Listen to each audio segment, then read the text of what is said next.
Muy buenos días. Comenzamos un nuevo programa Parlamento con el repaso a lo que ha sido la semana en la Cámara Legislativa. Continuamos nuestras entrevistas a los miembros de la mesa con la vicepresidenta segunda, Rosa Dávila, que es diputada del Grupo Nacionalista Canario. Con ella hemos hablado sobre la quiebra del turoperador Thomas Cook y del pleno monográfico que ha pedido su grupo. No solamente la situación inmediata que desencadena la situación de Thomas Cook, sino vamos a ver lo que arrastra consigo, la deuda que van a tener con muchos hoteles y el impacto que va a tener sobre nuestra economía. Desde luego es una pésima noticia de extrema gravedad que hay que afrontar desde la unidad, apoyando que exista ese paquete de medidas muy claro. Además, ha sido semana de pleno y sobre la mesa la preocupación de sus señorías precisamente por ese tema, por la crisis turística generada tras la caída del operador británico. También se analizaron otros asuntos como los planes de empleo y la situación de la educación en las islas. Este fin de semana se conmemora el Día Internacional de las Personas Sordas, una fecha con la que el Parlamento ha querido mostrar su compromiso de visibilizar y tomar medidas encaminadas a la plena integración de este colectivo.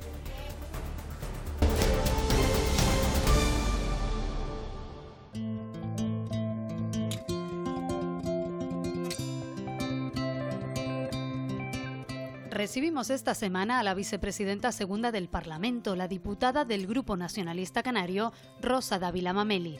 Dávila nació en Santa Cruz de Tenerife en 1970 y tiene 2 hermanos. Para mí era importante tener una familia y era importante poder tener hijos también, no tener que renunciar, y tengo que decir que se puede hacer. Se diplomó en Ciencias Económicas y Empresariales en la Universidad de La Laguna y completó sus estudios en el Reino Unido. Me exigí bastante para tener una buena nota, poder tener una beca y poder permitirme, pues, con mis propios recursos irme a estudiar fuera, que fue una experiencia que realmente me cambió mucho la vida, ¿no? Comenzó su trayectoria política en 1996 y ha ocupado cargos de responsabilidad en el Ayuntamiento de Santa Cruz de Tenerife y en el Gobierno de Canarias. Por quedarme me quedaría con la última etapa, ¿no? El haber sido consejera de Hacienda en unos momentos donde se consiguieron grandes retos, como fue sacar adelante el régimen económico y fiscal. Hicimos muchas cosas muy rápido y fue una experiencia enorme. Bueno, señora Dávila, forma parte usted, ocupa un puesto destacado dentro de Coalición Canaria. Quería empezar preguntándole qué significa para usted formar parte de ese partido, de su formación. Pues bueno, es algo muy importante porque además llevo muchísimos años, no voy a decir cuánto, pero muchos años formando parte de Coalición, primero de la juventud, desde de que llegamos además a conformar Coalición Canaria, porque no existía, veníamos de distintos partidos. Pero lo que ha sido una experiencia gratificante, ¿no? Dejar a un lado todo lo que nos separaba en aquel momento y poner en valor lo que nos unía, ¿no? Que era la defensa de Canarias. Fue un proceso muy bonito hasta llegar a formar Coalición Canaria y bueno, muchísimas vivencias, ¿no? Y sobre todo pertenecer a un partido del que te sientes orgullosa de que por encima de todo pongan los intereses de los canarios. Te ves que, no sé, hemos pasado etapas en las que hemos luchado por el régimen económico y fiscal, por las bonificaciones al transporte, tantas y tantas cosas que no las supeditamos a lo que nos dicten los partidos en Madrid y se nota mucho, la verdad. En esta ocasión, esta 10ª legislatura, ustedes lo viven desde el otro lado, en este caso desde la oposición. ¿Cómo afrontan estos 4 años que hay por delante? Pues también con mucha ilusión, desde otro punto de vista, desde otra posición, haciendo oposición, pero sobre todo con la convicción de que hemos hecho un buen trabajo, porque las urnas sí nos respaldaron.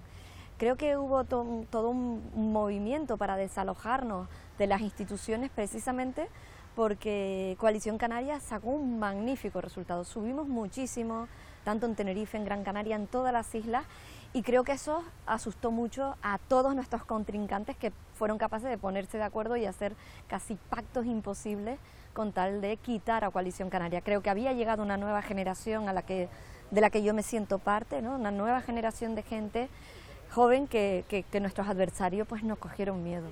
Ha mencionado usted las elecciones, nueva cita con las urnas, 10 de noviembre. ¿Saben ya si van a mantener las mismas candidaturas que en el mes de abril?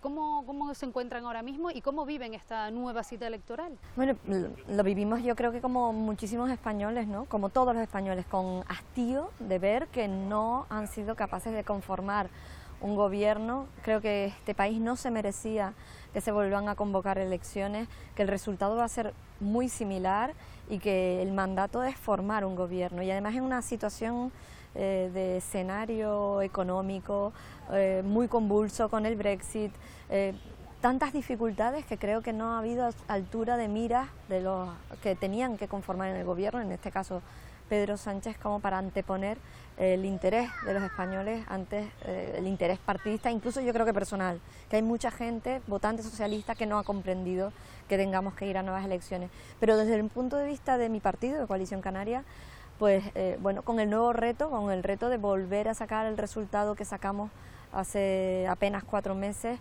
donde conseguimos 2 diputadas, con Ana Orama, que es una mujer luchadora, independiente, que no tira nunca la toalla, con Guadalupe González Taño, y bueno, también en un proceso de confluencia nacionalista. Creo que los ciudadanos de Canarias están poniendo valor que dejemos a un lado, como hicimos en su momento, las diferencias, y que se pueda ir a una candidatura de consenso y de unidad nacionalista, y eso creo que somos muchos los que estamos empujando para que sea así. ¿Han tendido ustedes la mano a Nueva Canarias para en la provincia oriental poder ir juntos o que exista a lo mejor esa posibilidad? Nosotros hemos crecido muchísimo y tenemos que en la provincia oriental estamos igualados en números de votos, y la suma de ambas candidaturas por separado, que no consiguieron ningún diputado, podría suponer 1 o 2 diputados, con lo cual creo que vale la pena hacer ese esfuerzo.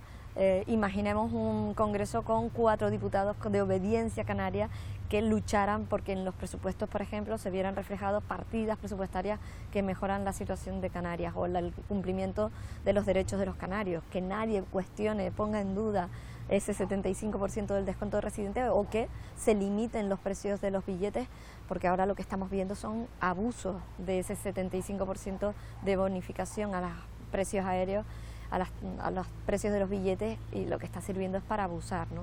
Esta semana ha estado marcada por una noticia, la crisis de Thomas Cook, una noticia que ha hecho tambalearse los cimientos del principal sector económico de Canarias, el sector turístico. Ustedes pedían desde su grupo parlamentario que se celebre un pleno monográfico para hablar de este asunto, un tema preocupante también. ¿Y qué esperan de esa sesión? Es que la situación es extremadamente grave. Thomas Cook suponía un porcentaje muy importante del número de turistas que vienen a Canarias, no solamente el tema de poder repatriar a los ciudadanos que están en Canarias, sino también todo un paquete de medidas que tiene que adoptar el gobierno, especialmente el gobierno de España, pero también el gobierno de Canarias, con lo que merecía un pleno extraordinario para analizar todos los aspectos, no solamente el impacto sobre el Producto Interior Bruto, el impacto sobre el turismo, el impacto sobre el empleo. Son muchos aspectos los que hay que analizar y bueno, no solamente la situación inmediata que desencadena la situación de Thomas Cook, sino vamos a ver lo que arrastra consigo, la deuda que van a tener con muchos hoteles y el impacto que va a tener sobre nuestra economía. Desde luego es una pésima noticia de extrema gravedad que hay que afrontar desde la unidad, apoyando que exista ese paquete de medidas muy claro. Por ahora la respuesta del Gobierno de España de crear esa comisión interministerial es bastante insatisfactoria. ¿Tiene fecha ya ese pleno?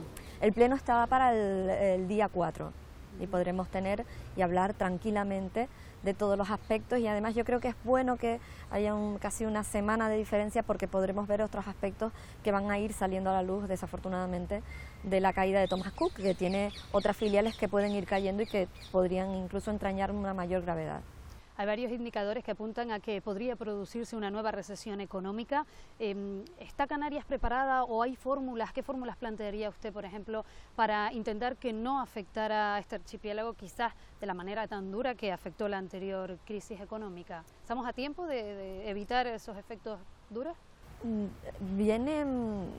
Decíamos que vienen curvas, y que además antes se hablaba de nubarrones en el horizonte, ¿no? Parece que lo que se viene encima es más grave de lo que se atisbaba en un primer momento. Es una situación realmente internacional, está cayendo, bueno, derivado de la situación del Brexit, la libra, lo que puede impactar sobre nuestras exportaciones. Lo mismo de Thomas Cook viene derivado también no solamente de la situación que arrastraba Thomas Cook, sino también de la caída de la libra, también de la situación económica en Alemania, y ya hay indicadores que nos están haciendo que tengamos las alertas de cómo ha caído las importaciones en un 9%, de cómo ha caído la venta de automóviles. La situación global es bastante complicada y estamos viendo cómo las autoridades, pues como el Fondo Monetario Internacional, como el Banco Central Europeo, están diciéndole a los países que tienen que inyectar incentivos a la economía y márgenes fiscales, es decir, la receta está en bajar impuestos y inyectar más recursos a la economía en modo de inversiones. Y desde luego nosotros tenemos una herramienta muy importante que es nuestro régimen económico y fiscal, que tiene medidas específicas que tienen que tener su dotación presupuestaria, es decir, el dinero del empleo, el dinero que tiene que mandar el Estado para la pobreza, para las inversiones en Canarias, todo ese paquete de recursos tiene que llegar a Canarias para que atenuar el impacto de la crisis. Pero hay un tema que creo que es muy importante y es cuando nos cogió la crisis, en el anterior, el año 2007-2009, partíamos de una tasa de desempleo de un 9%, 9-10%. Estamos en un 20%. Hay muchas familias que aún no han salido de las consecuencias, no han superado las consecuencias de la anterior crisis, con lo que nos cogen en una situación de debilidad. Por eso creo que hay que poner muchas más medidas que atenúen el impacto de la recesión que parece que se viene encima. ¿Son los presupuestos una herramienta que podría contribuir en cierta manera? Son la herramienta. Los presupuestos generales del Estado, igual que los presupuestos de Canarias, son la herramienta. Es donde puedes adoptar las medidas fiscales como medidas de incentivo, por ejemplo, lo que están pidiendo el sector turístico, que es un porcentaje muy importante de nuestro Producto Interior Bruto y por lo tanto, ¿de qué manera regulas o incentivas la actividad, que no haya pérdida de empleo? Pues a través de la fiscalidad. Nuestra receta es completamente distinta al actual gobierno, que lo que está diciendo es que hay que subir impuestos, todo lo contrario, lo que dicen los organismos principales económicos están diciendo a los países que tienen que buscar margen fiscal para poder bajar impuestos, meter incentivos e inversiones para que atenuar la recesión. Le quería preguntar por el reglamento de la Cámara, en el que pues las mujeres ya mediante reglamento cobraron especial protagonismo, incluso en la mesa de la Cámara también, hay 3 de 5. ¿Está satisfecha usted con la reforma que se hizo, con ese papel protagonista que ahora tienen las mujeres en la Cámara? Podemos estar satisfechos, realmente hemos llevado la ley de igualdad al reglamento de la Cámara, pero es muy importante tomar el poder allí donde está, que es donde se toman las decisiones en los partidos. Y ese sí es fundamental. ¿Dónde están las mujeres tomando decisiones? Creo que eso es muy importante de cara a que realmente haya una igualdad, no solamente de espacios que ocupa, sino que realmente allí donde se toman las decisiones estemos presentes, ¿no?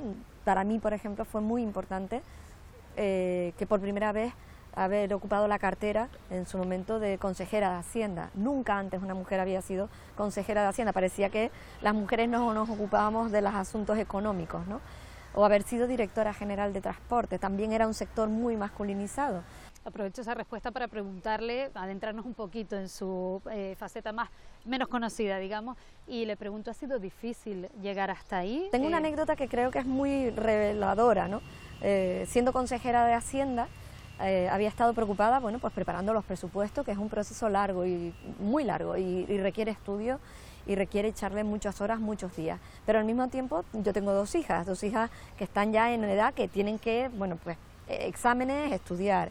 Y estábamos en el pleno, además Marta, tú lo conoces muy bien, los plenos de presupuesto son plenos muy largos, duran un día, y ese día tenían también exámenes mis hijas. Y cuando terminó, hubo un receso, yo me acerqué a 2 de los portavoces, no voy a decir de qué partido, da lo mismo, podrían haber contestado lo mismo cualquier hombre, y les dije, estoy más preocupada por los exámenes de mis hijas que por el debate en sí, porque realmente el proceso de elaboración me lo sabía muy bien, ¿no? Pero bueno, estaba inquieta por cómo le había ido y que habíamos estado estudiando juntas, matemáticas, y los dos respondieron de 2 partidos distintos, ¿no? Me dijeron, ay, menos mal, en mi casa eso se ocupa mi mujer. Creo que es una señal muy clara de cómo las mujeres nos ocupamos de nuestra responsabilidad. O sea, da lo mismo que te dediques a ser consejera de Hacienda, que te dediques a estar con muchas más dificultades, no me voy a comparar, ¿no? Alguien que se dedica a la restauración o que alguien que está pues de camarera de piso. Al final nos estamos ocupando de nuestras familias, nos estamos ocupando de las personas mayores, nos estamos ocupando de nuestros hijos, nos estamos preocupando porque salgan bien sus exámenes. Y ahí no hemos avanzado en la conciliación. No se trata solo de cuántas horas tienes para trabajar o si tienes tiempo suficiente, se trata de lo que tienes en la cabeza. Y en tu cabeza estás siendo ocupada también por otras cosas, ¿no? Que es cómo están tus padres, cómo están las personas mayores, cómo te dedicas a cuidar a otros. Son más cosas las que tenemos en la cabeza. Y yo no sé si eso se arregla solo con leyes, ¿no? Se arregla con cambiar, con la educación fundamentalmente. Pues muchísimas gracias por habernos dedicado este ratito, por habernos permitido conocerla un poquito mejor y nos seguimos viendo en el Parlamento. Muchísimas gracias a ustedes, un placer.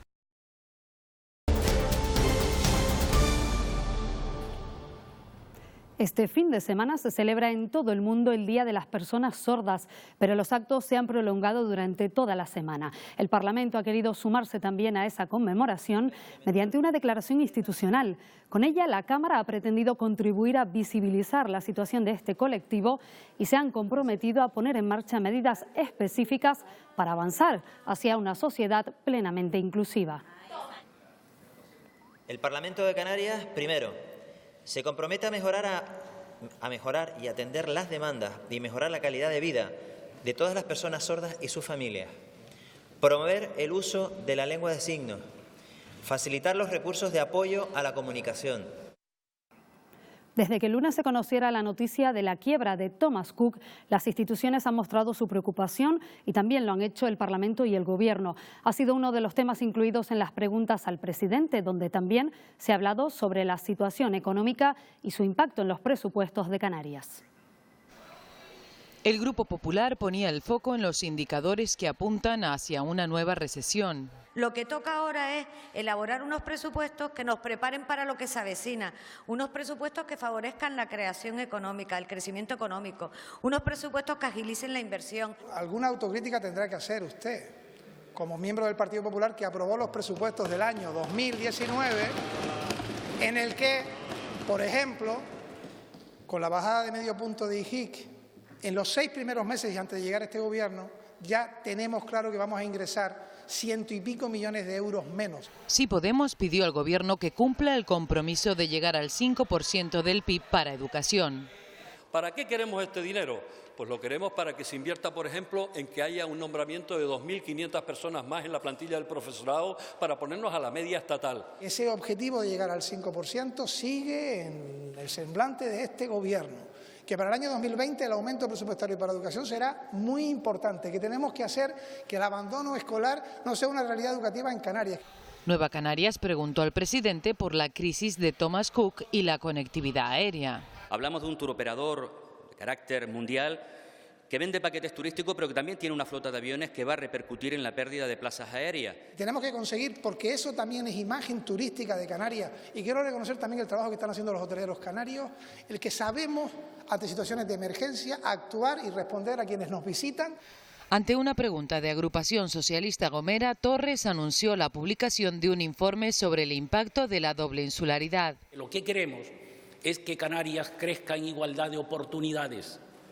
Y lo que queremos es que Canarias avance en el desarrollo económico y social. Y hay que incentivar proyectos en las islas no capitalinas que generen también movimiento económico y turístico, porque son islas que se despueblan y eso no lo podemos obviar.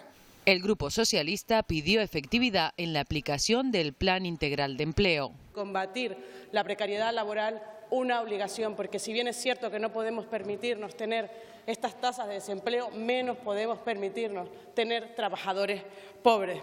Son 42 millones de euros para este año, que se pueden también certificar para el año próximo, que vendrán para políticas activas de empleo, para colectivos con difícil inserción, para formación. Las palabras del ministro Ábalos en el Congreso sobre el descuento del 75% fueron criticadas por el Grupo Nacionalista. Nos pareció enormemente grave que pusiera el foco de la subida de precios no en las compañías, no en el comportamiento de algunas supuestamente compañías, sino en los usuarios. Ha manifestado claramente este presidente del Gobierno de Canarias que el 75% no tiene discusión alguna, que como bien dice usted, no es ni un regalo, es un derecho y es inamovible. Los nacionalistas pidieron además un pleno monográfico para debatir sobre la crisis de Thomas Cook. El Brexit ha regresado al orden del día del Pleno. La consejera de Economía, Carolina Darias, ha explicado que mantiene contacto con los agentes económicos y también con los canarios que viven en el Reino Unido. El objetivo no es otro, ha dicho, que analizar aspectos como la asistencia sanitaria o su impacto en las empresas canarias dedicadas al transporte de hortalizas. Estamos trabajando en una serie de medidas que pasan por, en primer lugar, el ámbito institucional. El refuerzo de la participación de Canarias en todos los foros de las administraciones públicas ante el Brexit. Del tomate, que ya tenemos cuantificado lo que nos habían pedido que no se hizo, cuánto sería la pérdida de competitividad que los servicios de agricultura han cifrado en 0,174 euros el kilo. Inquietud entre los grupos por el repunte en los casos de violencia machista. La diputada de Sí Podemos Canarias, María del Río, ha cifrado en 6 las mujeres asesinadas este año en las islas. La consejera del área, Noemí Santana, anunció la puesta en marcha de un plan a largo plazo para combatir esta lacra. Que es urgente ya poner en marcha las medidas del Pacto de Estado, que no podemos seguir esperando mientras nos siguen matando y que han pasado ya 2 años desde que se puso en marcha. Emprender un plan contra las violencias machistas, le vamos a llamar Canarias Libre de Violencias Machistas, que sea un plan a largo plazo. Este plan que tendrá 2 etapas, cada una de ellas de 8 años, y en el cual evaluaremos todos juntos, año tras año. Intenso debate también en torno al pacto antitransfugismo. La diputada del Grupo Nacionalista, Socorro Beato, responsabilizó al Ejecutivo de garantizar el cumplimiento de este Código de Conducta Política. No hay ningún amparo legal para ninguna amnistía a los tránsfugas. Las leyes son constitucionales, son vigentes y hay reiterada jurisprudencia del Constitucional que ampara que limitaciones a los derechos económicos no vulneran el núcleo esencial de la representatividad. Yo no he hablado de intereses partidistas, yo he hablado de leyes. Usted habla de intereses partidistas. Yo me he referido, no hay ningún otro interés que el de la doctrina del Constitucional. Ninguna de esas sentencias es posterior a la sentencia de 2018. Ninguna es posterior. En la segunda sesión del Pleno se habló de carreteras. El consejero de Obras Públicas, Sebastián Franquis, explicó que la planificación en esta materia se realizará en coordinación con las entidades locales y que desde su consejería se reclamará al Estado hasta el último euro para Canarias. Planificar conjuntamente con los cabildos de cada una de las islas. Hemos reunido prácticamente con todos, nos quedan 2 cabildos que lo haremos en los próximos 10 días. Hemos intentado en este mes y medio, donde hay un problema, buscar una solución, con exigencias, lógicamente. Porque hemos exigido al Gobierno de España que los recursos que están pendientes por venir a Canarias sobre carretera vengan a Canarias. La consejera de Sanidad, Teresa Cruz, manifestaba en comisión que para ella es una obsesión, dijo, no dar la espalda a la atención sociosanitaria y aseguró que se trabaja contrarreloj para que no se pierdan procesos de oferta pública de empleo. La consejera de Sanidad, Teresa Cruz, respondió a los planteamientos de los diputados y enumeró los objetivos de su departamento para la 10ª legislatura. Cruz hizo hincapié en la necesidad de un plan con ficha financiera con el que se pueda dar respuesta a medio plazo a las necesidades de los pacientes sociosanitarios y dotar de recursos a la atención primaria. Centrarnos sobre todo en lo importante que es en el futuro, en los objetivos y en los resultados a medio y a largo plazo, porque además en sanidad es muy complicado conseguir objetivos a corto plazo. Desde Sí Podemos Canarias, María del Río preguntó por la situación de las unidades de radioterapia de Fuerteventura y Lanzarote. Con la unidad de radioterapia de Lanzarote, promesas de cosas que se van a hacer y que nunca llegan ni siquiera a ponerse la primera piedra. Sí, yo creo que este Gobierno debe diferenciarse de los anteriores. Por su parte, el diputado del Grupo Socialista, Marcos Hernández, insistió en la necesidad de un plan de urgencias. Específico de urgencia y efectivamente pasa por un plan de urgencia serio, riguroso, contando lógicamente con los profesionales para la redacción del mismo y por tanto que no sea una estrategia. El diputado del Grupo Popular, Miguel Ángel Ponce, indicó que Canarias sigue a la cola en la lista de espera y criticó la situación laboral de los profesionales del sector. Como el propio consejero de Presidencia decía el otro día, el 30% de la plantilla sigue siendo interina, ¿de acuerdo? Profesionales de más de 15 años interinos, ¿de acuerdo? Entonces, en este sentido, claro, tenemos que poner el punto sobre las IE. Sandra Domínguez, diputada de Nueva Canarias, insistió en la necesidad de reforzar los servicios en las islas no capitalinas. Hace falta un nuevo marco normativo para que los traslados de pacientes de las islas no capitalinas tengan la posibilidad de ser asistidos en otros hospitales que no sean los hospitales de referencia, que por motivos personales o familiares, como ella comentaba, esa conectividad no existe ahora. Desde el Grupo Mixto, Melody Mendoza, de la Agrupación Socialista Gomera, hizo hincapié en el déficit de especialidades en los hospitales y en concreto en la isla de La Gomera. En las islas, como la isla de La Gomera, va a encontrar pues un gran déficit de especialistas al que esperamos y le vamos a insistir durante toda la legislatura que le ponga una adecuada y pronta solución. En cuanto a la oferta pública de empleo, la consejera asegura que se trabaja a contrarreloj para que no se pierdan los procesos, así como también insistió en la necesidad de dotar de un plan específico a la atención primaria. Estamos trabajando contrarreloj. Hemos heredado una OPE 2016, 2017 y 2018 y recuerdo que tomo posesión el 18 de julio. Estamos haciendo todos los esfuerzos para que no perdamos ni un proceso. Teresa Cruz aseguró que en breve se convocará a la Mesa de Sanidad para negociar un calendario y anunció que se sentará para negociar una nueva oferta pública de empleo. El consejero de Hacienda, Presupuestos y Asuntos Europeos, Román Rodríguez, compareció el viernes en comisión para hablar de las líneas estratégicas a desarrollar durante esta 10ª legislatura. Con un ojo puesto en el Brexit y el otro en la desaceleración de la economía alemana, Canarias está sufriendo de lleno la quiebra de Thomas Cook. Europa no atraviesa su momento más estable y el archipiélago no puede bajar la guardia. Canarias no pide privilegios, sino un trato que nos iguale con el resto del continente.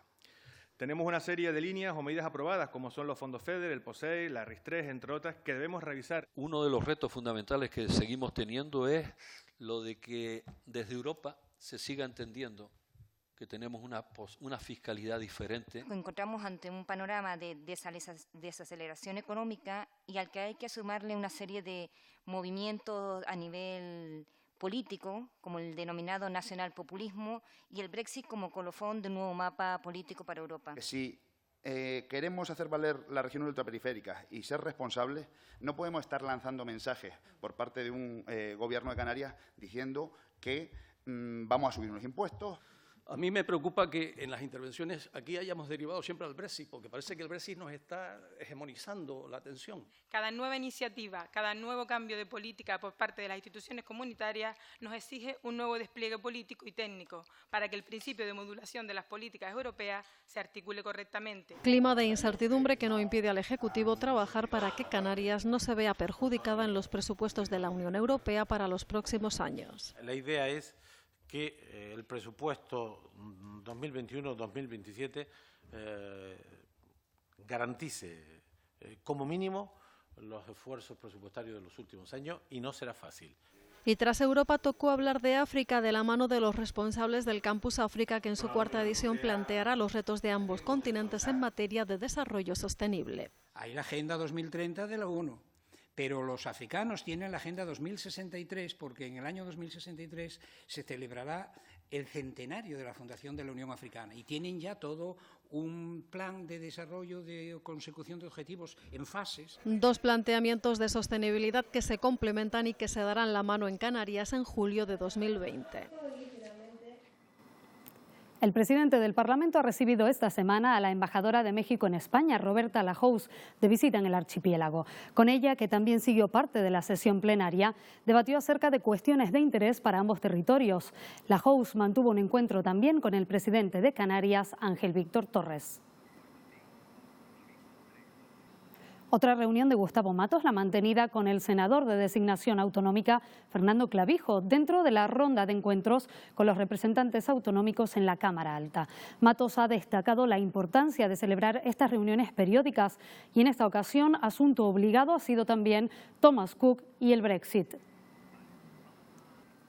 Y esta semana la Cámara ha acogido el acto con el que se inicia el curso escolar en Radio ECA, el centro educativo a distancia, en el que ya se han formado más de 2 millones de personas en toda España.